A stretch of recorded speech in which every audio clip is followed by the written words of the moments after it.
नमस्कार दोस्तों, स्वागत है आपका केटी वॉइस स्टोरीज चैनल में। हमारी आज की कहानी है संस्कार। दोस्तों, कहानी सुनने से पहले ये जरूर बताइए आप ये स्टोरी कहाँ से सुन रहे हैं। 75 वर्षीय सत्य प्रकाश जी अपने पूरे परिवार के साथ गांव में रहा करते थे। कुछ वर्ष पहले तक वो बिल्कुल चुस्त दुरुस्त हुआ करते थे, परंतु 4 वर्ष पहले पत्नी की मृत्यु के गम ने उनकी सेहत और भावनाओं पर ऐसा कहर बरपाया कि उन्हें अंदर तक तोड़कर रख दिया। उनका कृशकाय शरीर अपनी पहचान खो चुका था, आंखें भीतर से धंस चुकी थी और चेहरे पर झुर्रियों का जाल बिछा था। वैसे तो उनका परिवार नाती पोतों से भरा पूरा था, परंतु केवल कहने मात्र को ही। परिवार में कोई भी ऐसा नहीं था जिसे वह अपना कह पाते, और वैसे भी जब अपने शरीर के अंग ही साथ छोड़ने लगते हैं तो भला परिवार से और क्या उम्मीद कर सकते थे। अपने घर के आंगन में बिछी चारपाई पर बैठे हुए सत्य प्रकाश जी अपने बच्चों को आते जाते देखकर ही समय गुजार लेते थे। सारा दिन किसी से अपने दिल का हाल बांटने को भी तरस जाते थे, लेकिन बेटा तो बेटा, नाती पोतों में से भी कोई उनके पास बैठकर 2 बातें करने को तैयार नहीं होता था। किसी से बात करने की कोशिश भी करते तो उन्हें धुतकार दिया जाता। घर का प्रत्येक सदस्य उनसे ऐसे दूर भागता था जैसे उन्हें कोई छूत की बीमारी हो। आज सुबह जब सत्य प्रकाश जी सोकर उठे तो रसोई घर में से बहुत अच्छी खाने की खुशबू आ रही थी। मनमोहक खुशबू ने अचानक उनकी भूख को तीव्र कर दिया।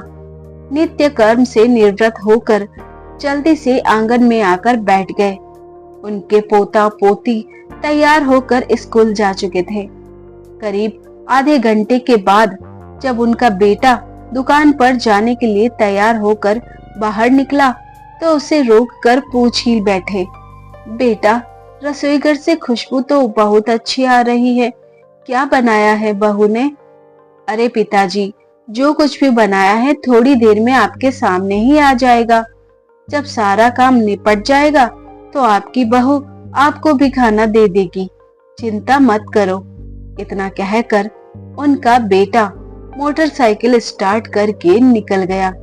भूख से परेशान सत्य प्रकाश जी बार बार रसोई घर की ओर ताक रहे थे। बहू खाना लेकर कब आएगी, मन ही मन बुदबुदाते और फिर सब्र रखकर चुपचाप बैठ जाते। बैठे बैठे थक गए तो फिर से चारपाई पर लेट गए और आसमान की ओर निहारते हुए अपने पुराने दिनों को याद करने लगे। एक समय था जब इस गांव में उनका इतना दबदबा हुआ करता था कि पूरा गांव उन्हें सलाम ठोकता था। बेटा बहू उनके आगे ऊंची आवाज में बात करना तो दूर, जुबान तक खोलने से पहले सोचते थे। घर के मुखिया होने के नाते सभी महत्वपूर्ण फैसले वही लिया करते थे और उनका हर फैसला पत्थर की लकीर के समान होता था, जिसका कभी कोई विरोध नहीं करता था। लेकिन जैसे जैसे वक्त बीतने लगा और वे बुढ़ापे की दहलीज पर कदम रखने लगे तो उन्होंने अपने इकलौते बेटे को अपनी जिम्मेदारियां सौंप दी। सब बहुत कुछ अच्छा चल रहा था। बेटे ने दुकान भी बखूबी संभाल ली थी। फिर अचानक एक दिन सत्य प्रकाश जी की पत्नी इस दुनिया में उन्हें अकेला छोड़कर भगवान को प्यारी हो गई। उस दिन के बाद से उनका वर्चस्व इस घर में कम होने लगा। वे अपने बच्चों के बदलते व्यवहार को समझ पा रहे थे। जब तक पत्नी का साथ था तब तक वह आत्मसम्मान से जी रहे थे, लेकिन पत्नी के जाने के बाद वे नितांत अकेले पड़ गए। उनकी हालत अपने ही घर में बहू के सामने मिमियाई सी बिल्ली की तरह हो गई थी। कुछ वर्ष पहले तक मुंह में दांत हुआ करते थे तो थोड़ी बहुत भूख लगने पर बादाम या भुने चनों का स्वाद ले लिया करते थे, लेकिन उम्र बीतने के साथ दांतों ने साथ छोड़ा तो सब स्वाद भी छूट गए। एक दिन बहुत मन हुआ तो आंगन में खेलते हुए पोते से कह बैठे कि बेटा, रसोई घर में जाकर अपनी माँ को कहो कि दादाजी के लिए बादाम इलायची वाला दूध बना दो। इतना कहने मात्र से मानो उन्होंने आफत ही मोल ले ली। इधर पोते ने अंदर जाकर कहा नहीं कि बहू गुस्से से तमतमाती हुई रसोई घर से बाहर निकल कर आई और अपनी जुबान से अंगारे बरसाते हुए बोली, 75 पार कर गए हैं, लेकिन जीभ तो देखो, दिन ब दिन जवान ही होती जा रही हैं। ना जाने कितनी भूख लगती है, जितना भी बनाकर खिला दो, ना तो इनका मन भरता है और ना ही पेट। पैर कब्र में लटके हैं, पर ना जाने राम भजन किस उम्र में करने का इरादा है। पड़ोस में रहने वाली सरिता के ससुर सारे काम कर देते हैं, दूध सब्जी भी ला देते हैं और घर पर भी छोटे मोटे सारे काम करवा देते हैं। पर यहाँ तो इतना सुख भी नसीब में नहीं है। सारा दिन बैठे बैठे बस हुक्म चलाने के अलावा और कोई काम ही नहीं है। जरा सी बात पर ही अपनी तलवार की धार से भी तेज जबान से बहू ने इतनी जली कटी सुनाई कि बादाम वाला दूध पीने की इच्छा ही कोसों दूर चली गई। उनका बेटा कद काठी से काफी लंबा चौड़ा था, पर मजाल कि बूढ़े पिता को कोसती हुई अपनी पत्नी की तीखी जुबान पर थोड़ा सा भी नियंत्रण कर पाता हो, और यदि गलती से कभी ऐसा कुछ कर भी बैठता तो खुद ही पत्नी के गुस्से का शिकार हो जाता। आखिरकार उसे ही माफी मांगनी पड़ती, अनेकों प्रकार के प्रलोभन देकर उसे मनाता, तब कहीं जाकर मामला शांत हो पाता और दोनों के बीच बातचीत शुरू होती। फिर तो दोनों पति पत्नी अपने बूढ़े पिता को जमकर कोसने लगते। वो आखिरी दिन था जब सत्य प्रकाश जी ने बहू से खाने के लिए कुछ मांगा था। उस दिन के बाद से तो उन्होंने अपनी जुबान पर ताला जड़ लिया। कुछ सामने आ जाता तो चुप करके खा लेते, नहीं तो भूखे ही बैठे रहते। आज तो बहुत देर हो गई थी, बहू अभी तक खाना लेकर नहीं आई। सत्य प्रकाश जी अब यह सोच ही रहे थे कि उनकी बहू रजनी एक हाथ में खाने की थाली और दूसरे हाथ में पानी का गिलास लेकर बाहर आई और इसके सामने रखकर वापस अंदर चली गई। खाना देखते ही बहुत देर से भूख से बेहाल बैठे सत्य प्रकाश जी जल्दी जल्दी से खाना खाने लगे। हालांकि जिस खाने की खुशबू रसोई घर से आ रही थी वैसा कुछ भी उनकी थाली में नहीं रखा था। केवल 2 सादी रोटी के साथ रात की दाल थी, लेकिन भूख इतनी तेज लगी थी कि वह खाना भी उन्हें 56 भोग से कम नहीं लग रहा था। सत्य प्रकाश जी अपने जीवन से तंग आ चुके थे। मन ही मन बुदबुदाते हुए विचार करने लगते कि वाकई बुढ़ापा तो साक्षात नरक का द्वार है। मालूम होता है कि नरक की ओर जाने वाले सभी रास्ते बस यहीं से होकर निकलते हैं। बूढ़े होते शरीर में न तो वो पहले वाली ताकत रह जाती है और ना ही अपने घर में एक फूटी कोड़ी जितनी भी कीमत। या तो अपने स्वाभिमान को दीवार में लगी खूंटी पर टांग कर अपनी बची खुची जिंदगी घुट घुट कर जी लो, नहीं तो मृत्यु तो आलिंगन में लेने के लिए तैयार खड़ी है। सत्य प्रकाश जी कभी अपने बुढ़ापे को कोसते तो कभी बदली हुई परिस्थितियों को कोसते। इसके अतिरिक्त भला कर भी क्या सकते थे। थोड़ी थोड़ी सर्दी की शुरुआत हो रही थी तो बदलते मौसम के साथ उन्हें खांसी छिड़ने लगी। एक दिन सुबह के समय उन्हें इतनी खांसी छिड़ी कि हाल बेहाल होने लगा। बेटा, इस खांसी ने तो बहुत परेशान कर रखा है। ऊपर से दमा का मरीज हूँ, लेकिन पंप भी खत्म हो गया है। आज मुझे डॉक्टर के पास ले चल, कहीं तबीयत ज्यादा न बिगड़ जाए। अपने बेटे को बुलाकर सत्य प्रकाश जी ने कहा तो उसी समय उनकी बहू तेजी से कमरे से बाहर आई और बोली, अरे वह सब बाद में करना, मेरे पिताजी की तबीयत ठीक नहीं है, इसलिए आज हमें वहां जाना है, जल्दी से तैयार हो जाइए। कहते हुए रजनी कमरे में चली गई। अपनी पत्नी की खिलाफत करना तो बेटे के स्वभाव में ही नहीं था। पिताजी, अभी हमारा जाना बहुत जरूरी है, आपकी दवाई मैं कल लाकर दे दूंगा। ऐसा कहकर उनका बेटा अपने कमरे में चला गया। थोड़ी ही देर में बेटा अपनी पत्नी और बच्चों को लेकर अपने ससुराल जाने के लिए रवाना हो गया। सत्य प्रकाश जी आश्चर्यचकित हुए, बस उन्हें देखते ही जा रहे थे। रह रह कर खांसी छिड़ती, मगर कोई सुनने वाला कहाँ था। आंगन में खाट पर लेटे हुए थोड़ी देर आंख लग गई तो खांसी में भी कुछ आराम आ गया। सोकर उठे तो करीब 12 बजे थे। नाश्ता भी नहीं किया था। भूख के मारे पेट की आंतड़ियां ऐंठने लगी थी। बहू ने नाश्ता बनाकर रखा होगा, थाली में डालकर ले आता हूँ। यह सोचकर जैसे ही घर के अंदर जाने लगे तो देखा दरवाजे पर ताला जड़ा था। वह तो बस ताले को देखते ही रह गए और घुटनों के बल बैठकर सर पकड़कर रोने लगे। हे राम, अब मैं क्या करूं? मेरे होते हुए भी मेरे अपने ही घर में ताला लगाकर चले गए। कहते हुए उनका गला रूंध गया और वापस खाट पर आकर बैठ गए। तभी उनका पालतू कुत्ता अपने बर्तन में पड़ी रोटी उठाकर ले आया और उनके सामने बैठकर ही रोटी खाने लगा। उसे देखकर उन्हें ऐसा लगा जैसे कुत्ता ही उन्हें चिढ़ा रहा हो। ख्याल आया कि मुझसे तो यह जानवर ही भला, जिसे कम से कम रोटी तो नसीब हो रही है, मुझे तो उन्होंने इस लायक भी नहीं समझा। फफक कर रो पड़े सत्य प्रकाश जी।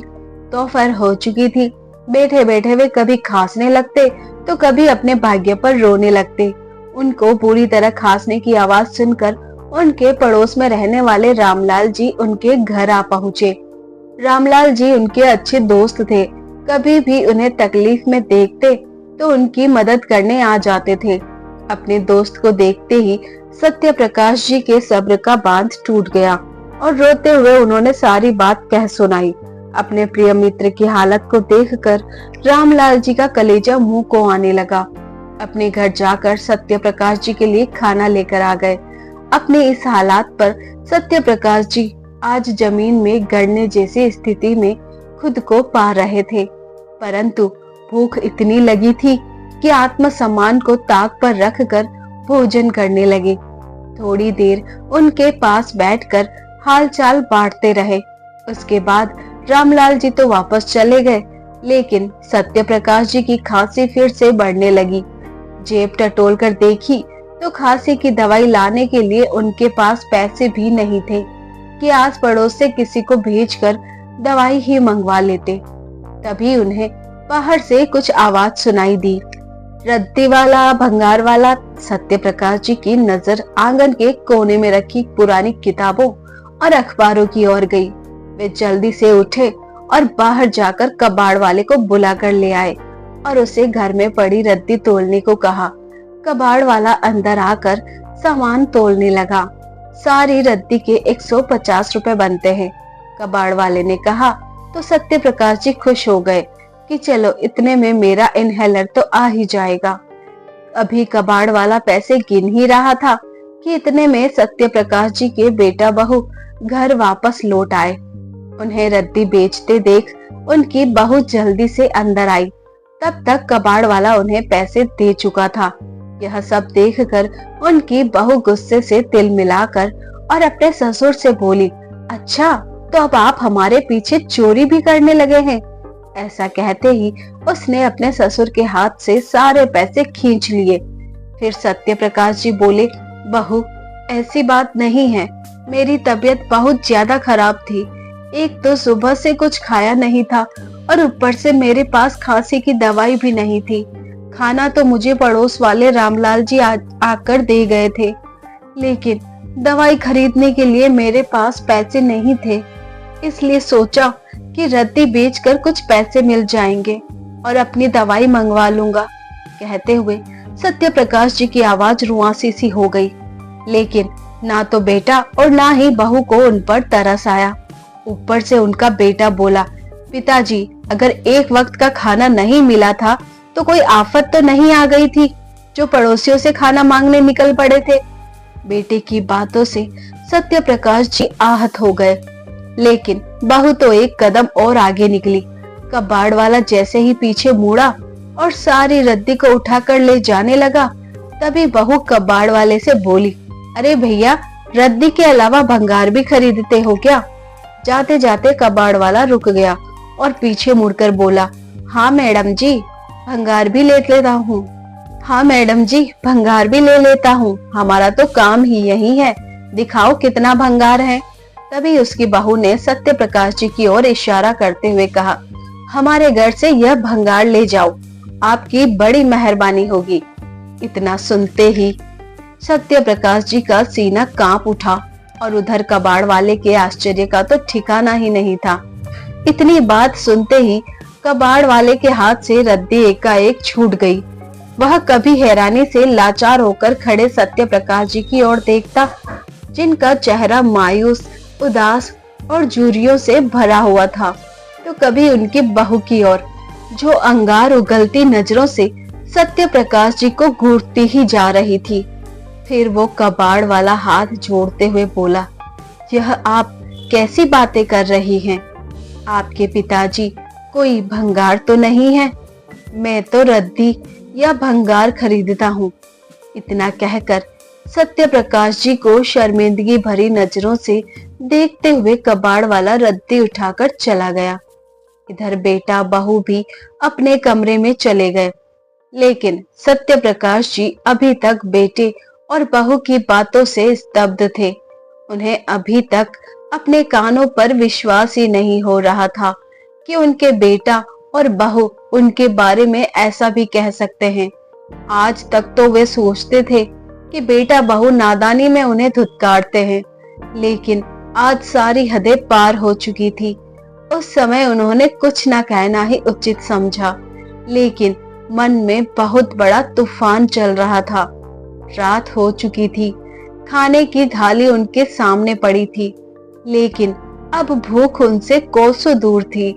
रह रहकर भंगार शब्द ही उनके कानों में गूंजता जा रहा था।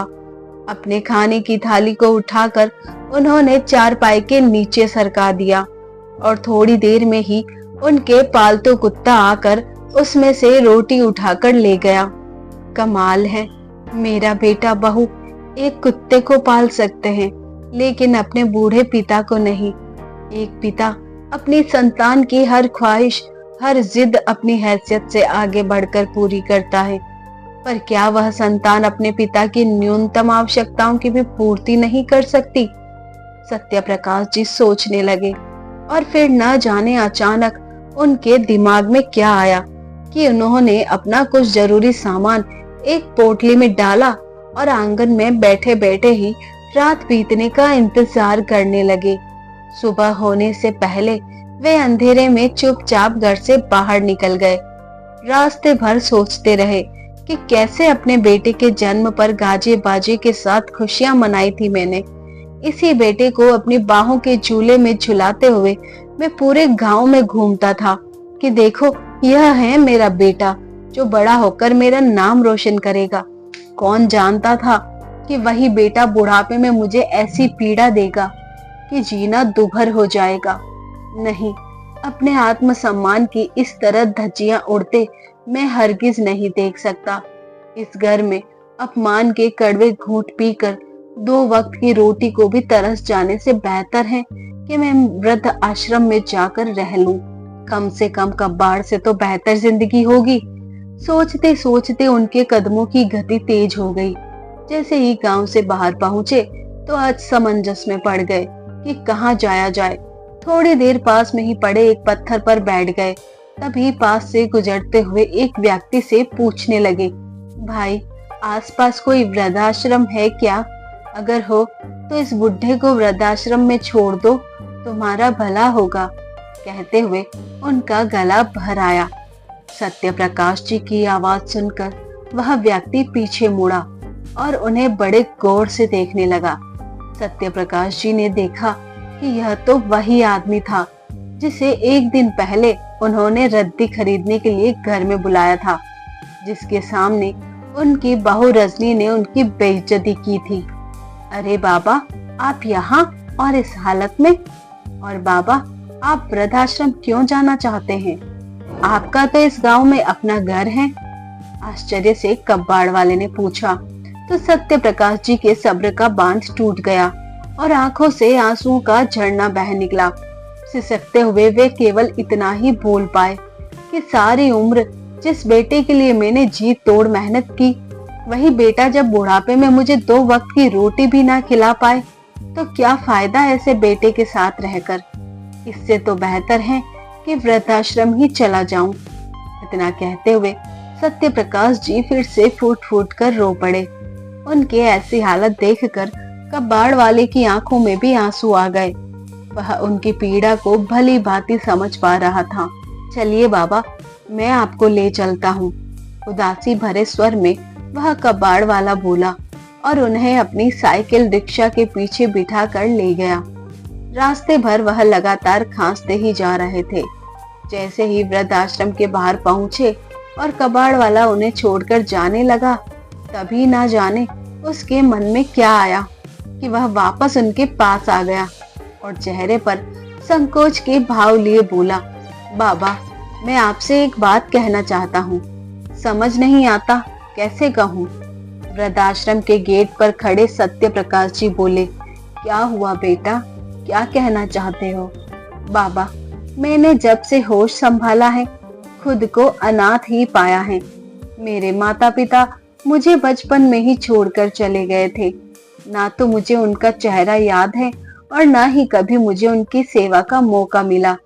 माता पिता का साया होना कितना बड़ा आशीर्वाद है, यह तो केवल मेरे जैसा एक अनाथ ही जान सकता है।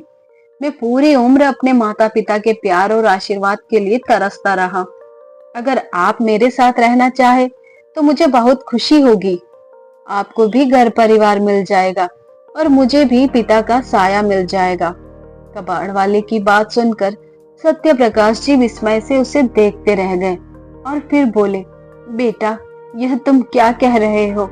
लोगों से अपने माँ बाप नहीं संभाले जाते और तुम इस अजनबी बूढ़े को सहारा देने की बात कर रहे हो। आज तो तुम्हें मुझसे सहानुभूति है, परंतु कल को अगर मैं तुम्हें भी बोझ लगने लगा तो फिर मैं कहाँ जाऊंगा? नहीं नहीं, मैं इसी वृद्धाश्रम में ही चला जाता हूँ, यही मेरे लिए ठीक रहेगा। तुमने मुझे यहाँ तक छोड़ा, इस उपकार के लिए मैं तुम्हारा आभारी हूँ। हाथ जोड़कर सत्य प्रकाश जी बोले और वृद्धाश्रम के अंदर जाने लगे। तभी कबाड़ वाला हाथ जोड़ते हुए बोला, बाबा, उपकार मैंने नहीं आपने मुझ पर किया था 20 वर्ष पहले, लेकिन शायद यह बात आपको याद नहीं है। ये सुनकर सत्य प्रकाश जी अंदर जाते जाते रुक गए। फिर कबाड़ वाला बोला, बाबा, आपने शायद मुझे पहचाना नहीं, मेरा नाम रमेश है। जब मेरी उम्र 10 साल थी तब मैं भीख मांगा करता था। मुझे भीख मांगते देख आपने मुझे अपने पास बुलाया और समझाया था कि भीख मांगना कोई अच्छी बात नहीं होती, एक इंसान को जीवन में आत्मसम्मान से जीना चाहिए। ऐसा कहते हुए आपने मुझे 1000 रुपए दिए थे और कहा था कि कोई भी छोटा मोटा काम शुरू कर लो, भले ही थोड़े में गुजारा करना पड़े, लेकिन कभी जीवन में भीख मत मांगना।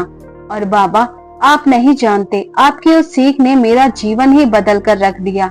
आज मैं जीवन में इज्जत से जी रहा हूँ तो केवल आपके कारण।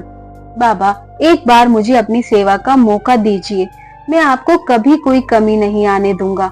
ऐसा कहते हुए रमेश उनके पैरों में गिर गया। तभी सत्य प्रकाश जी ने मुस्कुराते हुए उसके सिर पर हाथ रखा और आशीर्वाद देते हुए उसे अपने सीने से लगा लिया और उसके साथ उसके घर की ओर चल पड़े। घर पहुंचकर रमेश ने बाबा को आंगन में रखी खाट पर बिठाया। वह जल्दी से अंदर गया और अपनी पत्नी और बच्चों को बाहर आंगन में बुलाकर ले आया। वे सब उन्हें देखकर हैरान थे।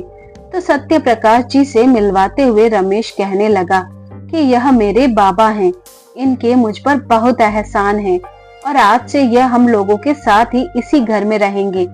फिर उसने अपनी पत्नी सुनीता को बाबा के लिए चाय नाश्ते का इंतजाम करने को कहा।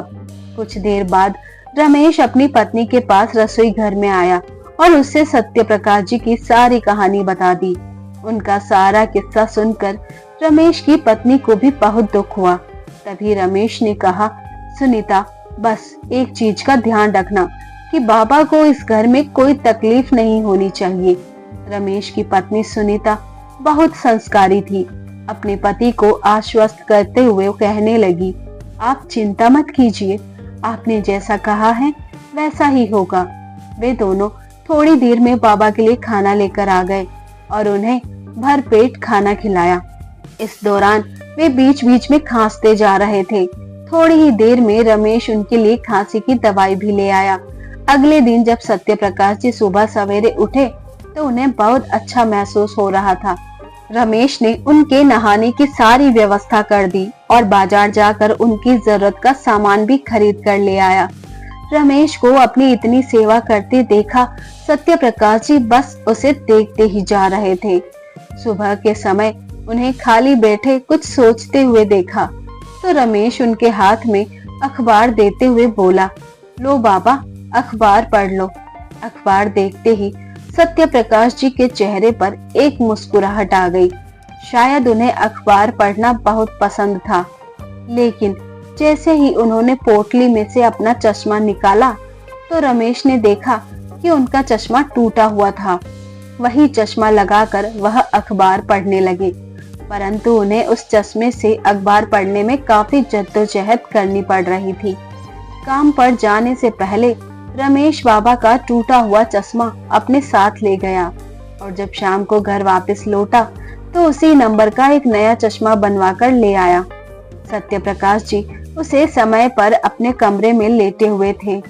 रमेश कमरे में गया और उन्हें चश्मा देते हुए बोला, लीजिए बाबा, अब आपको अखबार पढ़ने में कोई परेशानी नहीं होगी। अपना नया चश्मा देखते ही सत्य प्रकाश जी की आंखों में नमी तैरने लगी। उन्हें अचानक अपने अतीत की वह बात याद आने लगी जब उन्होंने अपने बेटे को टूटा हुआ चश्मा ठीक करवाने को बोला था और खर्च बढ़ने के नाम पर बेटे बहू ने उन्हें इतनी बातें सुनाई थी कि उसके बाद कभी बेटे के सामने चश्मे का जिक्र करने की भी उनकी हिम्मत नहीं हुई थी। तब से वो वही टूटा चश्मा पहने हुए थे। आज अपना नया चश्मा देखकर वे रमेश को बड़े प्यार और स्नेह भरी नजरों से देखने लगे थे। सिर पर हाथ रखकर उन्होंने रमेश को ढेरों आशीर्वाद दिए। इसी तरह वक्त गुजरने लगा। लगभग 1 महीना बीत चुका था। अक्सर रात के समय में रमेश सत्य प्रकाश जी के पास जाकर बैठ जाया करता और उनके पैर दबाने लगता। एक बार पैर दबाते हुए रमेश ने सत्य प्रकाश जी से पूछा, बाबा, आप यहाँ खुश तो है ना? यहाँ आपको कोई तकलीफ तो नहीं? तो सत्य प्रकाश जी ने मुस्कुराते हुए कहा, बेटा, यह पूछकर तो तुम मुझे शर्मिंदा कर रहे हो। मेरा इतना ख्याल तो कभी मेरे अपने बेटे ने भी नहीं रखा। तुम मेरी इतनी चिंता मत किया करो, मैं यहाँ बहुत खुश हूँ। यह सुनकर रमेश के चेहरे पर संतुष्टि के भाव आ गए और सत्य प्रकाश जी का हाथ अपने हाथों में थामते हुए बोला, बस बाबा, आप खुश हैं तो मैं भी खुश हूँ। तभी सत्य प्रकाश जी हंसते हुए बोले, अरे बेटा, तुम्हारे होते हुए मुझे हो भी क्या सकता है? मैंने तो कभी सोचा भी नहीं था कि उम्र के इस पड़ाव में आकर मुझे इतना अच्छा जीवन भी नसीब होगा। सच कहूँ तो यह सब मुझे किसी सपने की तरह लग रहा है।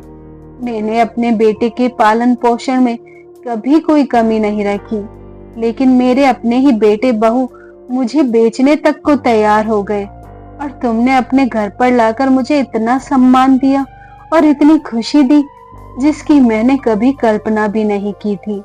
ऐसा कहते हुए सत्य प्रकाश जी उठकर बैठे और फिर अपनी पोटली खोलते हुए बोले, बेटा, आज मैं भी तुम्हें कुछ देना चाहता हूँ। इतना सुनते ही रमेश अचानक चौंक गया और बोला, क्या देना चाहते हैं बाबा? तो सत्य प्रकाश जी ने पोटली में से कुछ कागजात निकाले और रमेश के हाथ में देते हुए कहा, अब से यह सब तुम्हारा है। तो रमेश हैरानी से बोला, यह क्या है बाबा, और यह आप मुझे क्यों दे रहे हैं? तो सत्य प्रकाश जी बोले, बेटा, यह मेरे घर और जमीन के कागज हैं। अब मैं यह सब तुम्हारे नाम पर करना चाहता हूँ। इतनी बात सुनते ही रमेश हक्का बक्का रह गया। उसने वह कागज सत्य प्रकाश जी के हाथ में वापस दे दिए और बोला, नहीं नहीं बाबा, मैं यह सब नहीं ले सकता। पहले ही आपके मुझ पर बहुत एहसान है। आप ना होते तो शायद मैं आज भी भीख मांग रहा होता। यह सुकून भरी जिंदगी है तो सिर्फ आपकी बदौलत है। फिर सत्य प्रकाश जी बोले, बेटा, अपने बेटे के साथ रहकर तो मैं अपनी जिंदगी का हर एक पल जैसे काट रहा था, वो मैं ही जानता हूँ। कई बार मैंने अपनी जिंदगी खत्म करने के बारे में भी सोचा, लेकिन उसमें भी हिम्मत ने जवाब दे दिया। और बेटा, तूने तो पल पल मरते हुए इस बुढ़े को एक नई जिंदगी दे दी। अपनी सेवा से इस जर्जर शरीर में फिर से जान डाल दी। अब तो मुझे अपनी जिंदगी से प्यार होने लगा है। तुम कल ही जाकर एक वकील को बुलाकर ले आना। मैं जल्द से जल्द यह काम पूरा करना चाहता हूँ। रमेश ने लाख मना किया, लेकिन सत्य प्रकाश जी नहीं माने और आखिरकार सत्य प्रकाश जी की जिद के आगे रमेश ने अपने घुटने टेक दिए और सत्य प्रकाश जी ने अपना मकान और जमीन उसके नाम पर कर दिया। सत्य प्रकाश जी के बेटा और बहू को कोर्ट की तरफ से मकान खाली करने का नोटिस भेज दिया गया। उनके बेटा बहू जो पिता के जाने के बाद से अब तक यही सोचकर खुश थे कि चलो मुसीबत से पीछा छूटा, नहीं तो आए दिन कभी खांसी तो कभी बुखार। बूढ़े पिता के लिए जो 2 रोटी बनानी पड़ती थी उससे भी आजादी मिल गई और रोज रोज की दवाइयों के खर्चे से भी। लेकिन जैसे ही उनके पास कोर्ट का नोटिस पहुंचा, उनकी सारी खुशियां हवा हो गई। नोटिस देखकर उन दोनों की आंखें फटी की फटी रह गई। बौखलाया हुआ उनका बेटा मदद मांगने के लिए कभी पड़ोस में रहने वाले सत्य प्रकाश जी के दोस्त रामलाल जी के पास जाता तो कभी गांव के सरपंच के पास। लेकिन रामलाल जी उन्होंने अपने दोस्त को पल पल मरते देखा था। जैसे ही उन्हें इस सारे किस्से के बारे में पता चला तो उन्होंने भी यह कहते हुए उन्हें खूब फटकार लगाई कि जो बेटा अपने पिता को 2 वक्त की रोटी भी इज्जत से न दे सके, उस बेटे का अपने पिता की जायदाद पर भी कोई हक नहीं होना चाहिए। ऐसा कहते हुए उन्होंने अपने दोस्त के फैसले को बिल्कुल सही ठहराया। जब बहुत बार मनाने पर भी रामलाल जी उन दोनों की मदद करने को तैयार ना हुए तो सत्य प्रकाश जी का बेटा गांव के सरपंच के पास मदद मांगने पहुंचा और उनकी सहायता से वह अपने पिता का पता खोजते खोजते उनके पास आ पहुंचा। उस समय सत्य प्रकाश जी चारपाई पर बैठकर सुकून से खाना खा रहे थे और ईश्वर का शुक्रिया अदा कर रहे थे। तभी उनके कानों में एक आवाज आई। सामने देखा तो उनके बेटा बहू घर के अंदर आ रहे थे, साथ में गांव के सरपंच भी थे। पिताजी, आप कहाँ चले गए थे और हमसे ऐसी कौन सी गलती हो गई जो आप घर छोड़कर ही चलते बने? हमसे बात तक नहीं की। आपको क्या मालूम आपका ये बेटा कितना परेशान हो गया था। आंखों से आंसू बहाता हुआ उनका बेटा बोला। तभी सरपंच ने सत्य प्रकाश जी के पास चारपाई पर बैठते हुए कहा, सत्य प्रकाश, अगर घर में छोटे मोटे झगड़े हो जाते हैं तो घर छोड़कर चले तो नहीं जाते, और अगर जाना ही था तो किसी रिश्तेदार के घर जाते। हाँ, आप तो यहाँ इस कबाड़ी के घर में आकर बैठ गए। सारे पड़ोसी और रिश्तेदार क्या सोचेंगे हमारे बारे में, ये एक पल भी नहीं सोचा आपने। गुस्से में आकर उनका बेटा बोला। तभी सत्य प्रकाश जी सरपंच से बोले, मैं आपकी बात से एकदम सहमत हूँ, लेकिन जिसको मैंने जन्म दिया था उसे तो मैं अपना दुश्मन लगता हूँ। एक बोझ के अलावा तो कुछ समझा ही नहीं इन लोगों ने अपने इस बूढ़े बाप को, और जिसको तुम लोग कबाड़ी बोल रहे हो उसका मैं कौन लगता हूँ। मेरी अच्छी सेवा कर रहा है, ना तो खाने पीने की कोई कमी है और ना ही मान इज्जत की, और उसकी पत्नी सारा दिन हंसी खुशी से मेरा काम करती है।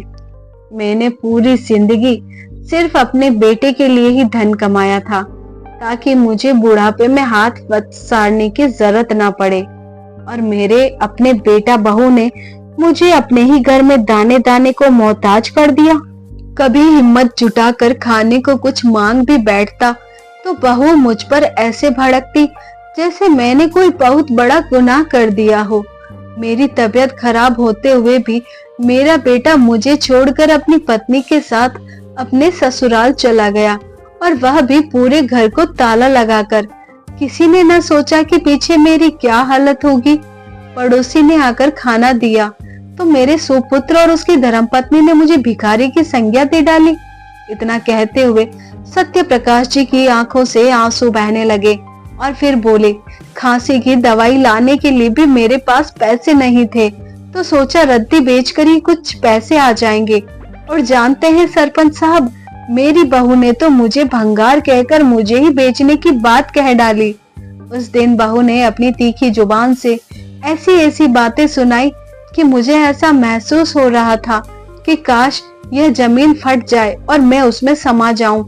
एक वृद्ध पिता को बुढ़ापा उतना कमजोर नहीं करता जितना उसकी संतान की उपेक्षा करती है।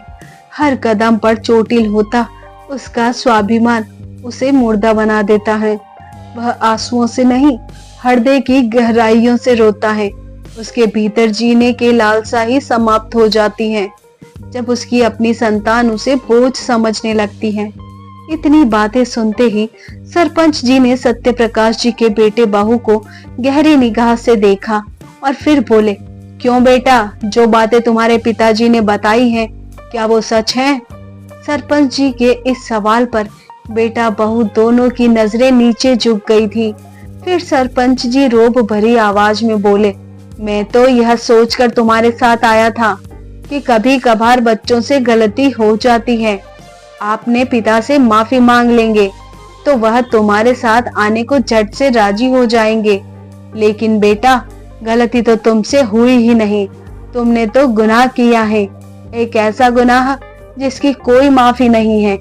तभी सारा मामला अपने हाथ से निकलते देख उनके बेटा और बहू पिता के पैरों में घिर गए और बोले, नहीं पिताजी, हमारे साथ इतना सख्त व्यवहार मत कीजिए, हमें माफ कर दीजिए। आगे से हम आपका पूरा ख्याल रखेंगे, किसी चीज की कमी नहीं होने देंगे। बस अब आप अपने बेटा बहू के साथ घर चलो। कौन बेटा और कैसी बहू? अब तुम मेरे बेटे नहीं हो। अगर तुम मेरे बेटे होते तो उम्र के इस पड़ाव पर मैं अपना घर छोड़कर बाहर निकलने पर मजबूर न होता, किसी और के घर पर न पड़ा होता, किसी दूसरे से अपनी सेवा ना करवा रहा होता। नहीं पिताजी, ऐसी बात नहीं है। हमें अपनी गलती का एहसास हो गया है। जरा हमारे बारे में भी तो सोचिए। आपने तो सारी जमीन, यहाँ तक कि हमारा घर भी हमसे छीन लिया है, तो हम कहाँ जाएंगे? रोते हुए बेटे ने कहा तो सत्य प्रकाश जी बोले, चाहे लाख आंसू बहा लो, लेकिन अब मैं तुम्हारे साथ नहीं जाने वाला। शुक्र मनाओ कि मुझे अपने पोता पोती का ख्याल था और उन्हीं के बारे में सोचकर मैंने अपनी दुकान तुम्हारे नाम पर की है, वरना तुम जैसे बेटे को तो एक फूटी कोड़ी तक नहीं मिलनी चाहिए। अरे, मेरा तो अपना ही खून पराया हो गया और पराये ने मुझे सहारा दिया और इतनी सेवा की जिसकी मैंने कभी कल्पना भी नहीं की थी। बेटा, अब तो तुम्हारे साथ वापस जाने का तो सवाल ही पैदा नहीं होता। तभी उनकी बहू गुस्से से बोली, पिताजी, जिन्हें आप अपना मानकर यहाँ बैठे हैं ना, वह आपसे नहीं, आपकी जमीन जायदाद से प्यार करते हैं। आपकी संपत्ति को हड़पने के लिए ही उन्होंने यह सारा जाल बिछाया है। देख लीजिएगा, एक दिन आपको पछताना पड़ेगा। उसी समय रमेश, जो सारी बातें दूर खड़ा सुन रहा था, उनके पास आया और बोला, बाबा, आपकी जमीन जायदाद में से मुझे एक फूटी कोड़ी भी नहीं चाहिए। ऐसी जमीन मेरे किसी काम की नहीं। मैं भले ही कबाड़ का काम करता हूँ, लेकिन फिर भी मेरे पास इस घर में किसी चीज की कमी नहीं है। कमी थी तो सिर्फ बुजुर्गों के आशीर्वाद की, और आपके आने से वह कमी भी दूर हो गई। ऐसा कहते हुए रमेश की आंखें नम हो गई। इतनी बात सुनते ही सरपंच जी उठ खड़े हुए और बोले, सत्य प्रकाश, जो फैसला तुमने किया है वह बिल्कुल सही है। अगर बेटों के होते हुए माँ बाप को यह दिन देखना पड़े तो फिर क्या फायदा ऐसे बेटों के होने का। मुझे यकीन है कि तुम यहाँ बहुत अच्छे से रहोगे। ऐसा कहकर सरपंच जी भी वहां से चले गए और बेटा बहू भी मुंह लटका कर वापस लौट आए।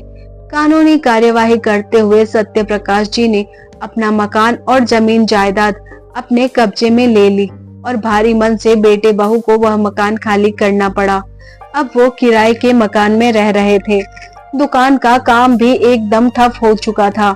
यह शायद इसी बात का संकेत था कि जिस बेटे ने अपने जन्म देने वाले पिता की कद्र नहीं जानी, उसे भला भगवान कैसे सुखी रख सकता था।